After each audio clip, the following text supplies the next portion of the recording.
Randy Stone. I cover the Nightbeat for the Chicago Star. Stories begin in many different ways. This one began when a man who wanted to play king and ended with a real king taking top billing. Old King Death. Nightbeat, starring Frank Lovejoy as Randy Stone.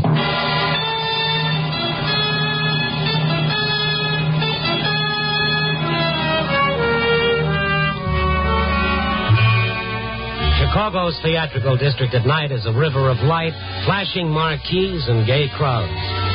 But through it flows a deep current of hunger and disenchantment, illusion and hope. Yes, hope, forever dying, but never quite dead. There was hope, a strained, threadbare hope on old Max Sorenson's face as I crossed Randolph Street and saw him buttonholing Charles Kelsey. Kelsey's a play producer, currently more famous for the frequency of his marriages than those of his stage hits. As I strolled up, Max had one hand on Kelsey's arm, his gaunt, bearded face eager and anxious. You should have notified me, Charles. I certainly would have appeared at the tryouts if I'd known they were being held. Surely it's not too late. I'm sorry, old boy. Oh, hello there, Randy. Hiya, Charlie. Hello, Max. Charles, listen. You know my work. Remember my performances in the Theatre Guild Shakespeare Festival? Me King Lear, me Richard III. Yes, Max, yes, but that was over 20 years ago. And it was I who asked that grand old man of the theatre, Frank Gaydosh, to take you on as an assistant. If it weren't for Can't me... you understand? Henry IV has already been cast. What do you do with a fellow like this, Randy? Henry IV? Don't tell me Shakespeare on Randolph Street. Why not? In modern dress and a few sensational innovations that I promise you, Randy, will make Chicago sit up and take notice. Well, maybe you got something, Kelsey. I promise you they will sit up and take notice, Charles, if I do King Henry for you. It cannot be too late. Oh, you said yourself it would... Max Sorenson paid no attention to me. His haunted eyes were fixed on Charles Kelsey, and his tall, angular figure towered over us as he pleaded with the producer. The old actor had a single-track mind. I'm sorry, Max. But I could see that as far as Kelsey was concerned, it was going in the wrong direction. It embarrassed me to hear him plead with Kelsey, for the old man had once been great. Shakespeare's kings from Priam to Claudius. I've said all I've got to say to you tonight, Max. Now, if you'll kindly remove your hand from my arm... I'm not asking for any major part, Charles. The part of the king is fairly minor in this play, but it was made for me. Max, for the last time... Charles, please, I need it. Oh, you old relic, you. Do I have to use force? Oh, cut out the rough stuff, Kelsey. Don't. Move! Hey, hold!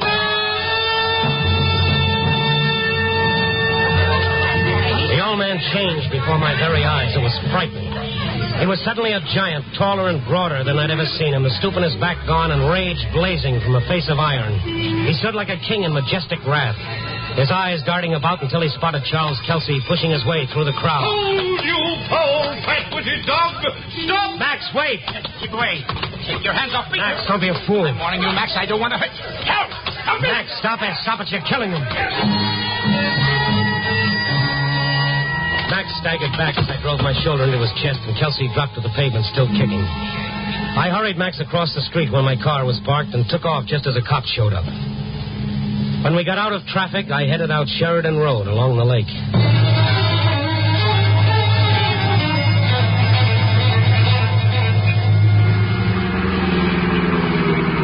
A nice cool breeze blowing off the water, Max. Feel better? Why, yes. I feel all right. You're Randy Stone, the journalist. Who did you think it was? I just didn't... what happened? What do you mean, what happened? You had a little argument. Max, look at me. Don't you remember? Oh, what time is it? Wait, it's nearly 8. Oh, I'm late. How could I have forgotten? What? I was going to see Mr. Kelsey, Charles Kelsey, you know, the producer. Oh, I see. He's opening with the production of Henry IV. You've probably heard about it. Yeah. Now, look, Max, why don't you join me in a bite to eat at Mr. Joe's? What do you say? Why, what time did you say it is? It's about 8. 8. He often works late, yes, of course.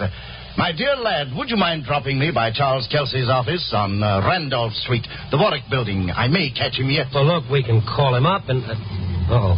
Eh? What is it? A police car just pulled in behind us. Some Eagle Scout must have taken down my license number. What do you mean? Why? Max Sorenson? Yes, I'm he. All right, climb out. What? I? Now, look, officer. What's the meaning of this? The meaning is you're under arrest. They bundled Max into their car and drove off. I tailed him to headquarters where Max was booked for simple assault, a misdemeanor, and held on $50 bail. I found a telephone and called up Max's home. His wife answered. She broke down when I told her what had happened. Well, how could he? He was depending so much on getting a part of Mr. Kelsey's play. It meant everything. Well, Max isn't well, Mrs. Saracen. The quicker you get him to a doctor, the better off he'll be. I can't. I haven't got $50. We haven't anything, Mr. Stone. Well, there isn't even any food in the house. Oh, Max, he's been going crazy trying to make ends meet, trying to pay my doctor's bills. Well, look, don't worry now. I'll see what can be done.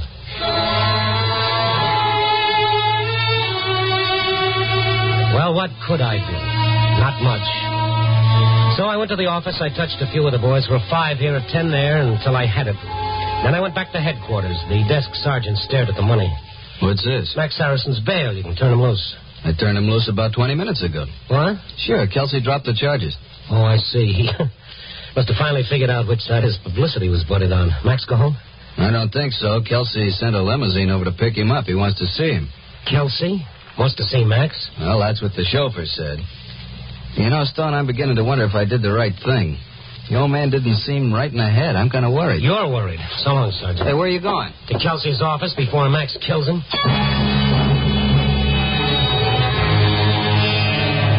I couldn't imagine why Charles Kelsey would want to tempt fate by bringing Max to his office. But whatever the reason, I was too fond of the old actor to have him run the risk of killing a man. I rushed to the Warwick building, went up to the 10th floor where Kelsey maintained his offices. I was about to go in when the door jerked open. Max Saracen shuffled out, pushing past me blindly, and I grabbed his arm. Hey, Max. Eh? Oh, Randy. What is it? What happened? Huh? Oh, nothing. Why? What did Kelsey want to see you about? He offered me a job. A job. Max. Yes? What kind of a job? Playing a part. What kind of a part? I can't tell you. Please let go of me, Randy. No, wait a minute, Max. Now, wait a minute. What's the big mystery? What kind of a job is this going to be, anyway? Oh, it would be the death of me. Now, please, let go of my arm, Randy. The death of me. Max.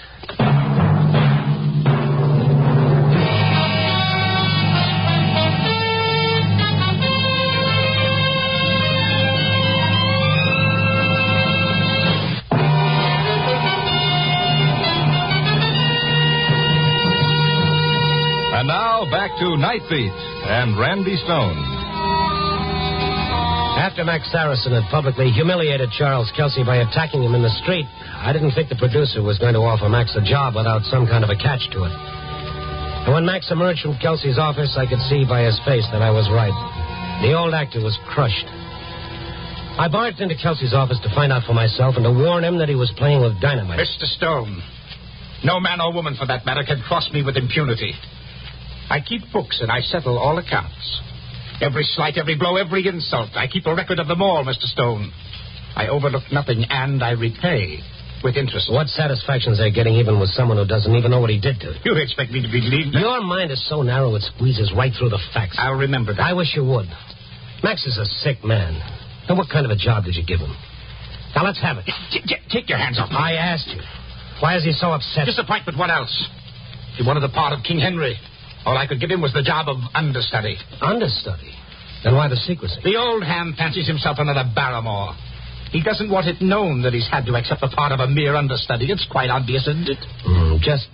When is this show going to open? Oh, in 3 or 4 months, I imagine. You satisfied? Now get out. Yes, I'll be happy to, just as soon as you tell me who's going to play financial angel to your Shakespearean clam bake now that your wife has separated her bankroll from it. My wife and I have suffered long enough from the malicious lies of scandalmongers like you, Mr. Stone. Oh, yes, I know. What about that well-known scandal sheet, the court record? That separation suit was faked, I suppose. Mrs. Kelsey has reconsidered since then. Oh, well, congratulations. You stay married to her long enough, you, too, can be in the social register. The social register. I'd express an opinion on that point, Stone, but not to you. My wife's passion for blue blood is a foible outside the realm of this discussion. However, if it helps convince you that we've solved our differences, you might note that we're entertaining tonight with a little reception in honor of Count Raphael de Guidio. Oh, where did Max go when he left here? How do I know? Now, will you get out of here? Yes, with pleasure. I need a little fresh air.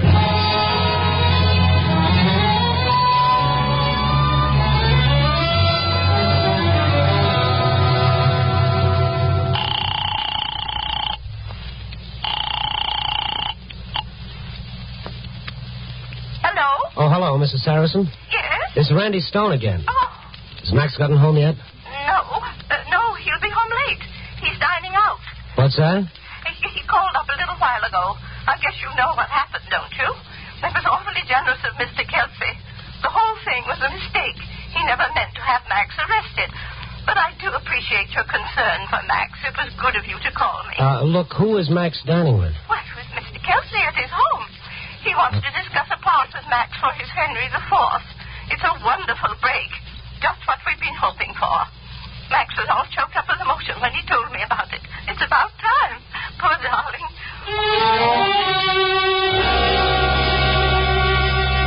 So Kelsey had actually invited Max over to his home. Why? What kind of web was he weaving for the old actor? Whatever it was, I knew it had only one purpose in Kelsey's twisted mind, to destroy Max Saracen, to get even. I got into my car and headed for the Gold Coast where Kelsey lived. I pulled up in the courtyard, went to the door, flashed my press card at the butler. Thank you, sir. I believe you'll find most of the press people in the next room by the punch bowl. Oh, thank you for the tip, but I'm looking for one special character, Max Saracen. Have you seen him? Saracen, sir?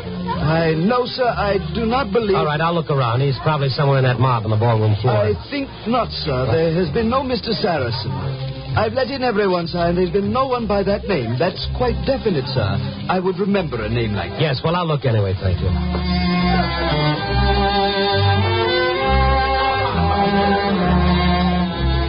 I shouldered my way through all that soup and fish, feeling as conspicuous in my everyday clothes as a burglar at a policeman's convention. Where was Max? I glanced from one face to another. There must have been nearly 300 of them there. Was he in another part of the house? Did he come in by another entrance? I couldn't be sure. Kelsey was nowhere to be seen either. If he was alone with Max, there was no telling what would happen. I spotted Mrs. Kelsey over with a group of females clustered about the guest of honor. I was heading in her direction for information when a voice behind me brought me up short. Stone! Well, what are you doing here? I'm slumming, Kelsey. Where's Max? I know he was coming here. Charles, well, it's about time you were arriving. Whatever's been keeping you? I've been tied up at the office, and then I had to get dressed. Oh, Edith, this is Mr. Stone, the Chicago Star. My wife. How do you do? How do you do? Charles, the Count has been here for quite some time now. Come on and meet him. Hurry. Kelsey, as soon as you're through, I'd like a word Oh, with you. Mr. Stone, you really should meet the Count Raphael de Guidio yourself. He's just arrived from Barcelona, and he's truly one of the most delightful and charming gentlemen I've ever met. A true aristocrat. Yes, it'll be a pleasure, I'm sure. This way. Oh, poor man, just look at him over there behind those palms. Where? I don't see him. Well, over there, in the midst of all those women. They're simply devouring him. Oh, Count Raphael. We'd better go round. Here he is. Oh, Count Guidio. Signor Kelsey. I am... Oh. The Count de Guidio stood staring at me. A red ribbon of honor, 3 medals decorating his magnificent dress coat. In fact, any way you looked at him, he was a magnificent figure of a man with a magnificent snow-white Van Dyke beard, every inch an aristocrat. Except, of course, he wasn't the Count de Guidio at all. He was Max Saracen. My husband, Charles, Your Highness. It is indeed a pleasure, Mr. Kelsey. I have been looking forward to this for a long time, Count. Yes, indeed. And Mr. Stone. Randolph Stone, Esquire. Oh, yes, I'm sorry. The Count de Guidio. Mr. Stone is a journalist. Well met, Mr. Stone. Well met. I have always admired the gentlemen of the Fourth Estate. To hold a mirror to our life and times is a profession requiring discretion, understanding, and perhaps the ability to say less than one knows. Why, Count Raphael, you're a philosopher. Yes, I see what you mean, Your Highness. Silence, even for a journalist. Can be golden, Mr. Stone. Yes, golden. It can also be yellow. Oh, I see Commodore and Mrs. Dwight Vredenberg have just arrived. Will you excuse me, please? I'll bring them over. All right, what goes on here? What's the idea? Randy, please. I'm paying him well for this. Will you join me in a bit of punch, Randy? If His Highness will excuse us. But, of course. All right.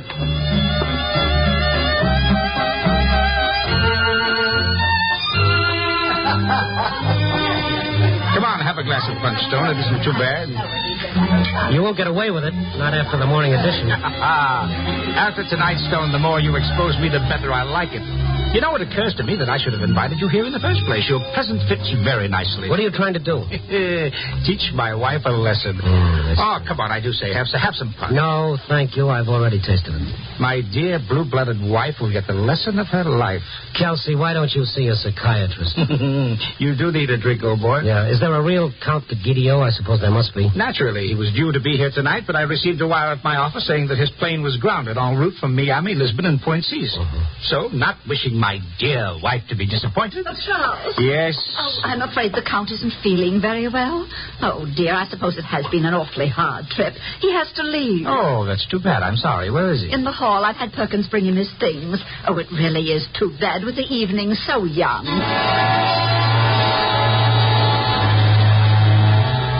Max was getting into a big black limousine as I ran down the stairs to the driveway. I called to him, Max!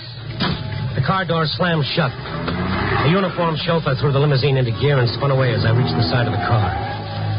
I was about to turn and go back into the house to question Kelsey when I saw the car circle the driveway and stop at the servants' entrance. As I hurried over, Max was getting out and was stripping off his overcoat. Oh, Max, now don't tell me that Kelsey wants that outfit back before you go. Randy. What goes on?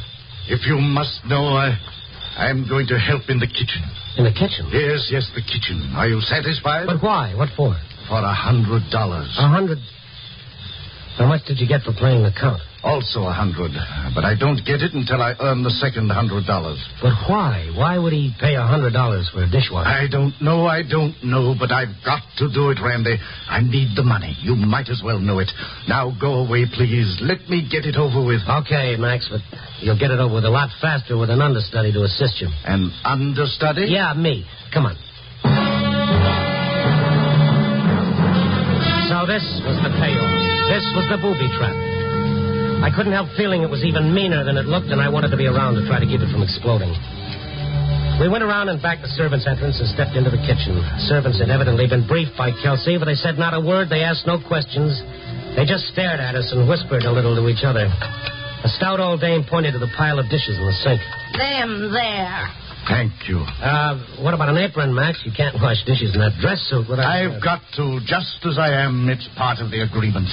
I won't kid you, Randy. I've got to do this. It's vital. My wife and I, we've been starving. You don't have to tell me. Look, when Kelsey decides to get even, he doubles it in spades. We grabbed a couple of dish mops and went to work. Max laughed silently to himself as he worked, silently and bitterly.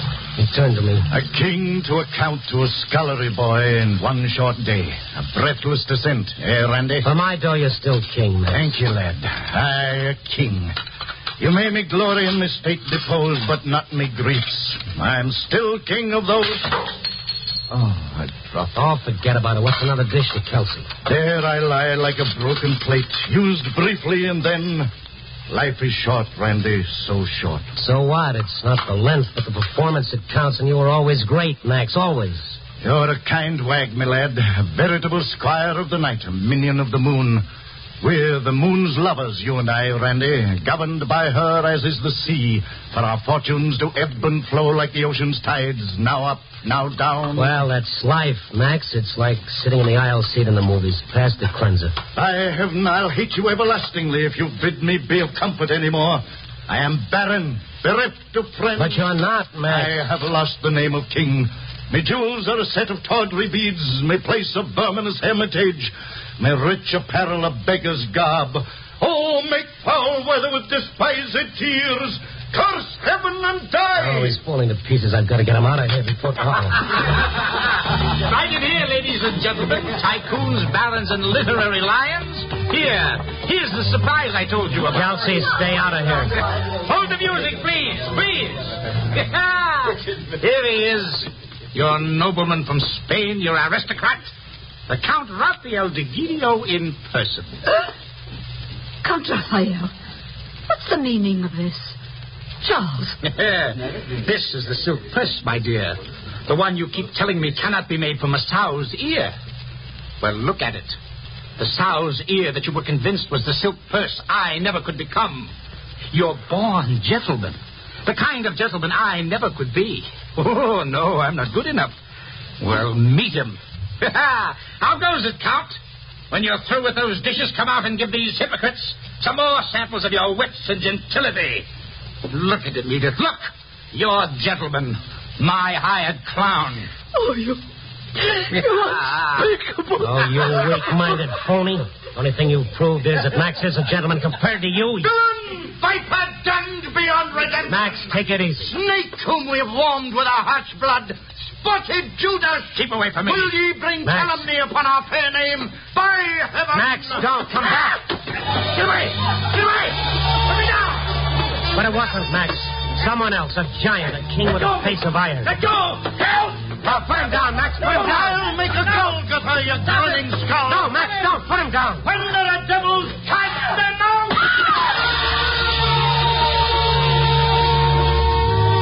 Max had lifted him over his head and hurled him through the window to the street below. I clutched his arm and half-dragged, half-pushed him out of the door and down the stairs to the street. I got him into my car and we drove about for a while. He sat beside me, staring ahead lifelessly as he had once before that night. The power and the majesty had gone out of him.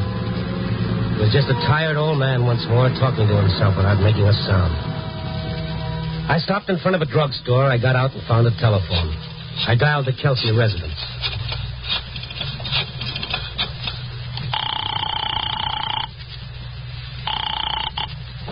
Yes? Who's talking? Sergeant Charles Inc., City Police. Who's this? Oh, this Randy Stone. I just left there a little while ago. You took Max Sorenson with you. Yeah, that's right. He's with me now. Keep him there. Where are you? In front of a drugstore, corner of Main and Flower. How is Kelsey? Was he hurt much? Yeah, he's dead. I went to the car and sat down beside Max. He looked at me with a strange new light on his bearded face.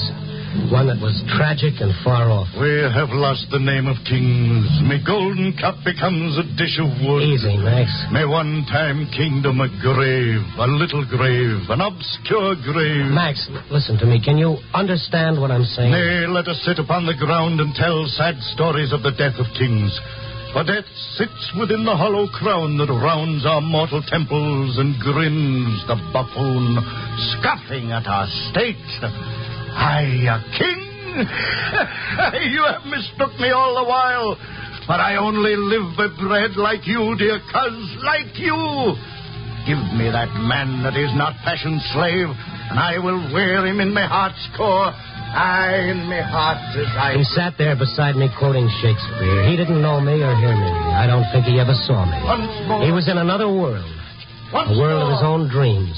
Try God for heaven. I heard the siren of the approaching police car. St. George! And I know that though his body still lived, Max was gone. The king was dead.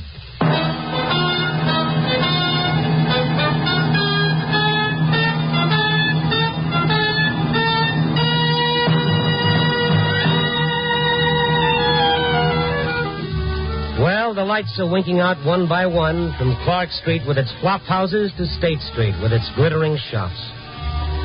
Dawn is around the corner, bringing an end to sleep and to the dreams of those who walk by day and rest by night. Well, as Mr. Shakespeare himself once said, life itself is but a dream. But dream or real, we only go through here once. Too bad we don't make more of it.